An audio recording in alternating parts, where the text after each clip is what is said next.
నమస్తే అండి అందరికీ. ఒక గుడ్ న్యూస్తో వచ్చాము. ఏపీ ఇంటర్ రిజల్ట్స్ అనేటివి రిలీజ్ అయ్యాయి. రిజల్ట్స్ ఎవరన్నా మన ఇంటర్ పిల్లలు రాసుంటే కనుక చెక్ చేసుకోవాల్సిన వెబ్సైట్ చెప్పాను చూడండి. రిజల్ట్స్ bae.ap.gov.in ఈ వెబ్సైట్లో చెక్ చేసుకోవచ్చు. మనం రిజల్ట్స్ చూసుకుంటే ఫస్ట్ ఇయర్ పీపుల్ ఎవరైతే రాశారో పిల్లలు 77% అనేవాళ్ళు పాస్ అయ్యారండి. మొత్తం 5,31,275 స్టూడెంట్స్ అనేవాళ్ళు రాస్తే 77% అనేవాళ్ళు పాస్ పర్సంటేజ్ తెచ్చుకున్నారు. సెకండ్ ఇయర్ 5,26,264 రాస్తే అందులో 81% అనేవాళ్ళు పాస్ అయ్యారండి. అయితే ఈ వీడియో చేయడానికి గల ముఖ్య రీజన్ ఏంటంటే రిజల్ట్స్ వచ్చిన వెంటనే ఎంతమంది పేరెంట్స్ పాజిటివ్గా ఉంటారో దానికి 20% అనేవాళ్ళు నెగిటివ్గా ఉంటారు. అట్లీస్ట్ వాళ్ళు కాకపోయినా చుట్టుపక్కల ఉండే సొసైటీని చెప్తున్నాను. మా అబ్బాయికి ఇంత వచ్చింది, మీ అమ్మాయికి ఎంత వచ్చింది, మా అబ్బాయి పలానా మార్కులు తెచ్చుకున్నాడు, మీ అబ్బాయి ఫెయిల్ అయ్యాడా, మీ అమ్మాయి ఫెయిల్ అయిందా, ఇలాంటివన్నీ అడుగుతూ ఉంటారు. మీరు అవేవి పట్టించుకోకండి. పిల్లలకు రకరకాల రీజన్స్ ఉండొచ్చు. సో ఎగ్జామ్స్ అనేటివి ఆ పర్సన్ యొక్క పేపర్లో ఏం రాశాడనేది జడ్జ్ చేయడం కోసం మాత్రమే, కానీ వాళ్ళ టాలెంట్కి కాదు.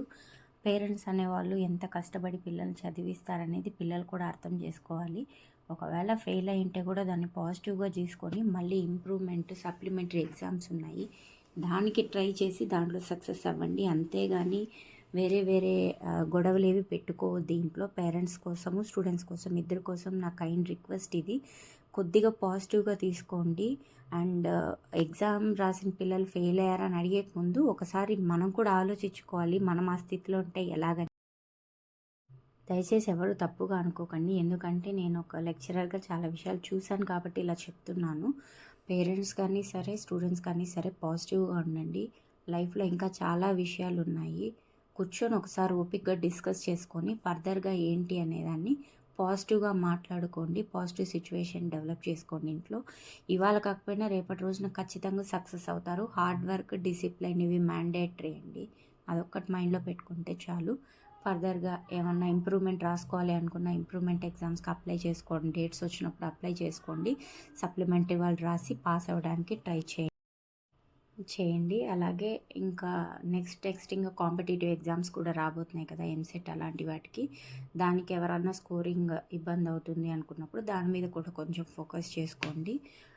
రీవెరిఫికేషన్ అలాంటివి ఏమన్నా ఉంటే కూడా అప్లై చేయాల్సిన సందర్భం అయితే ఉంటే అప్లై చేసుకోండి.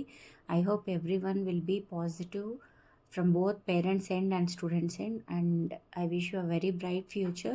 If you have any doubts, just leave me in the comment section. ఎవరు ఏమీ బాధపడద్దు, అంతా మంచిగా జరుగుతుంది. I wish you all the best for everyone, those who have appeared for the exam. Thank you so much.